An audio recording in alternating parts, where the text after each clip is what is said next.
Hello, I'm Anne Ford. I'm a member of the English Language Unit, or the English Booth as it's more commonly called. I've been working for the SCIC for the last 22 years, and I work from French, Italian, Spanish and Portuguese. At the beginning of any interpreter's training, we usually begin by teaching them how to do memory exercises. So a speech will be given which may in fact be quite short and fairly straightforward.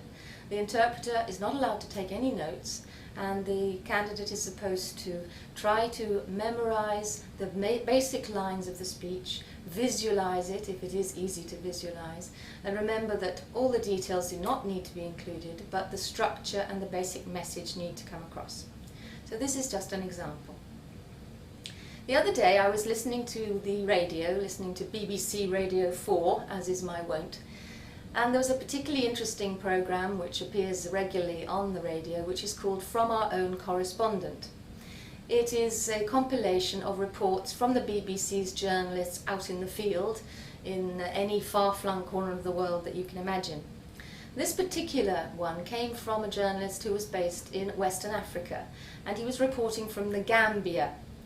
It is also a very colourful story, because it's the story of a little tiny village very close to a river, which is not difficult in the Gambia. Apparently it's crisscrossed by a massive number of rivers and streams. It's the story in particular of a very old man called Ali Cissé. Ali Cissé is bent and wizened, and he is looking very, very old, even though he's possibly only in his late 60s. His eyesight is failing, and he is really looking very sorry for himself these days. However, had you seen him, say, 10 or 15 years ago, you would have found that he was the most important man in the village. And the reason for that was that Ali Cissé was a hippo hunter. The village needed to be protected from the rampaging activities of the local hippopotami, if that is the plural of hippopotamus. The hippos would turn up in the village, particularly at night, and destroy all the crops in the fields. And the villagers were so fed up with this that they really needed somebody to come in there, troubleshoot, and get rid of some of these hippos. And in those days, the only way to get rid of them was the technique which is used by Ali Cissé in his prime. What he would have to do was to creep up on the hippos while they were actually in the river. One thing you should know about hippopotami is that they're awfully dangerous if you meet them on land, because they can run a lot faster than you might imagine with their great bulk. And if you do meet them on land, you have to climb up a tree as fast as possible, because, by the same token, you must realize that hippos cannot climb trees. But you're in big trouble if you meet one, I can assure you. Not that I have any personal experience. Anyway, Ali Cissé would have to creep up on the hippopotamus while they were actually bathing in the river, bathing in the mud or whatever they do, and he would then raise to his shoulder a massive old shotgun and shoot the hippopotamus he was trying to kill. If he managed to hit the target, and it can't be that difficult since they're fairly large, the hippo would of course die. So what do you do then? You have an animal which possibly weighs several tons. How on earth do you get that animal back to land? Because there's no point in just killing them. Ali Cissé made his living out of selling the products which can be obtained from hippopotamus skin or flesh. I can't actually remember whether people eat hippopotamus, but I have a feeling they probably do. So, how on earth was he going to get the hippo back to land? Well, this is where the story gets a little bit unpleasant, I'm afraid. He had to wait.